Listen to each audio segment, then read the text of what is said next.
Do you know So somebody with autism or?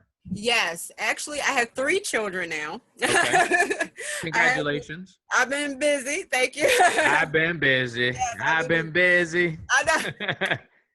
I have 3 now. I have Nair, she's 9. Nair Kim Oren, and I have Nasir Rakim, he's 6 years old, and I have Makeen Asim, he's 4 years old. When I had Nasir, when I became, well, no, let me pull you all the way back to Nair.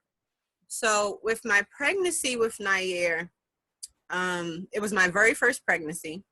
I didn't even know I could get pregnant. So when I got pregnant, I was like shocked and overjoyed. But I suffered through postpartum depression really, really bad, really, really bad, like to the point where doctors are still amazed that I'm here and she's here. It was that severe. Um, and so I went through that with her, and I learned some things about being a mother. And so when I got pregnant with Nasir, he actually was a twin gestation. He was a twin. And I was like, oh my God, I'm pregnant with twins. It was so crazy. So I started feeling some of those same negative, sad feelings when I was pregnant. And so I reached out for help, with the postpartum. And my doctor at the time, he was a male doctor, and he couldn't quite relate. He's from a different culture and he's from a different generation. So I understood why he didn't, understand. But I did end up getting help through therapy. But with the pregnancy with Nasir, what happened was he was the surviving child. The other twin actually passed away, and they call it absorbed into the sac with him. We joke sometimes and say that he ate him, but it's really not. He really did. No, the reason why we say that is because this kid came out 9 pounds. He was huge. Like he literally grew overnight and got stuck in a breech position.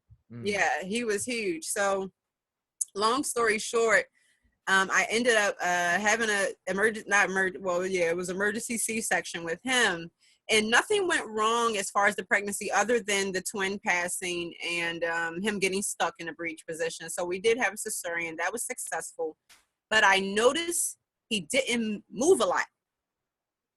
And I noticed he didn't smile a lot. Like he would literally like just go into he would just get stuck on you. He would just stare at you, but to a point where you would feel like he wasn't looking at you. He was like looking through you. And so I was like, okay, different baby, maybe just he's just different from Nair. I didn't really have any other baby to compare him to except for Nair.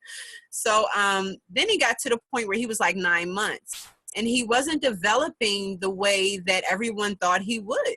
He wasn't moving around. He wasn't making a lot of verbal cues and things like that. And I'm just like, what's going on here? And so even when he got to 1, no talking, no walking. If you tried to make Nasir walk at 1, he would scream so loud. Literally, you would think a window was going to break. Like this kid didn't want to do. All he wanted to do was breastfeed.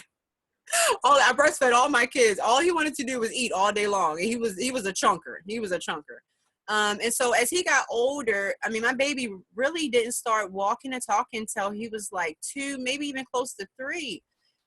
And so I just kept on saying to myself, something's not right. So my husband and I, at the time, we were going back and forth to the doctors. We were like, something is not right about this. We were like, why isn't he talking? Why isn't he walking? And then I was more so concerned about the autism, because remember those friends I told you about from my past that helped me? So one of their brothers is autistic. And so I was able to spend some time around him and just get that experience. And so when I started to hear similar sounds from my son, something said, ding, autism. Yeah. And so I kept on going to the doctors, we kept on going back.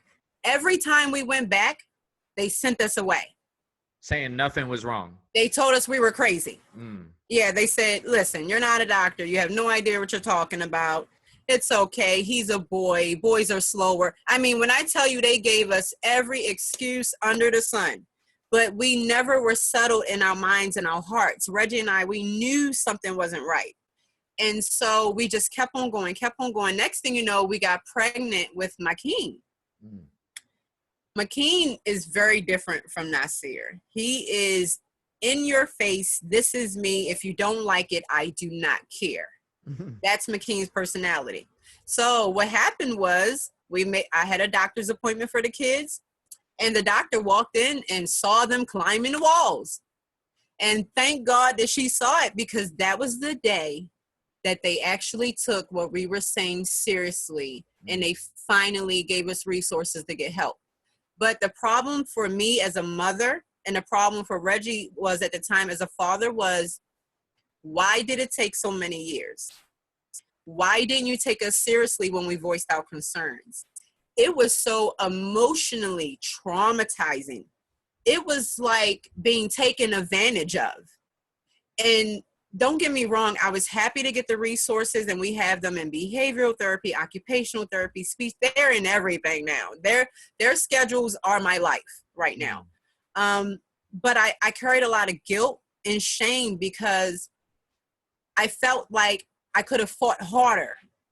And I said to myself, I mean, how much harder could you have? You talking about to the doctors, like, listen, something's wrong here. Yeah. I really, honestly, I feel like I should have pulled that ugly face out, and I didn't. And I said to myself, I said, you have been through so much. You have made it through rape. You have made it through molestation. You have made it through, you know how to fight now. Why didn't you fight? And I felt so guilty. I felt so ashamed, and I became angered.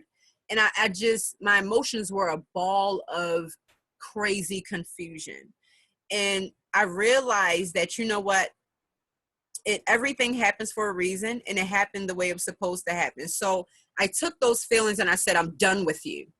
And I said, you know what, I do know how to fight now, and I'm going to do it the right way. So after making sure that my kids are getting the services that they need, I became an advocate. I joined the board of Autism Society, and I